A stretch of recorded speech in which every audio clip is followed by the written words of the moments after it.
வணக்கம், welcome to Shrimathi knowledge hub. இன்னைக்கு நம்ம டே 19 வீடியோல பார்க்க போற டாபிக் என்னன்னு பாத்தீங்க அப்படின்னா, ஜிஎஸ்டில இன்புட் டேக்ஸ் கிரெடிட்னா என்ன அப்படின்னு தெரிஞ்சுக்க போறோம்.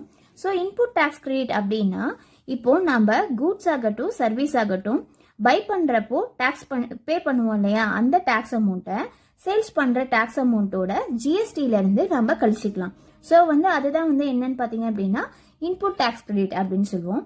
ஸோ ஷார்ட்டாக சொல்லணும் அப்படின்னா, ஜிஎஸ்டியில் ரிஜிஸ்டர் பண்ண பிஸ்னஸில் எல்லாருமே ஜிஎஸ்டிக்கு பர்ச்சேஸ் பண்ணுவாங்க இல்லையா, அதை இன்புட் டேக்ஸ் கிரெடிட்னும், சேல்ஸ் பண்ணுவோம் இல்லையா, அதை அவுட்புட் டேக்ஸ் கிரெடிட் அப்படின்னு சொல்லுவோம். ஸோ இப்போ இந்த இன்புட் டேக்ஸை அவுட்புட் டேக்ஸோட நாம் கழிச்சிக்கலாம். ஸோ இதுதான் என்ன பண்ணுவோம் அப்படின்னா இன்புட் டேக்ஸ் கிரெடிட் அப்படின்னு சொல்கிறோம். அப்போனா உங்களுக்கு ஒரு டவுட் வரலாம், அப்போனா ஜிஎஸ்டியில் ரிஜிஸ்டர் பண்ணவங்க எல்லா பர்ச்சேஸ்க்குமே ஐடிசி கிடைக்குமா அப்படின்னு கேட்டிங்க அப்படின்னா அதுதான் இல்லை. ஸோ நிறைய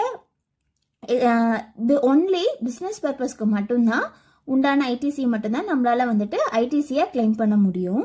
அதே மாதிரி எக்ஸ்க்ளூடடா பார்த்தீங்க அப்படின்னா, இப்போ நம்ம எதுக்கெல்லாம் ஐடிசி கிடைக்காது அப்படின்னு பார்த்தீங்க அப்படின்னா, பர்சனலுக்காக நம்ம ஏதாவது பர்ச்சேஸ் பண்ணோம் அப்படின்னா, அப்புறம் ஃப்ரீ சாம்பிள்ஸாக ஏதாவது நம்ம பண்ணோம் அப்படின்னா, பிளாக்ட் ஐடிசி அப்படின்னு சொல்லிட்டு ஒரு கேட்டகரி இருக்கு.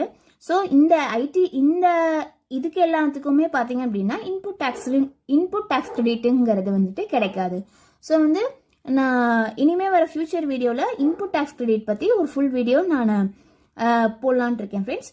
ஸோ அதே மாதிரி பார்த்தீங்க அப்படின்னா இந்த இன்புட் டேக்ஸ் கிரெடிட்டில் நிறைய கான்செப்ட்ஸ் இருக்குது.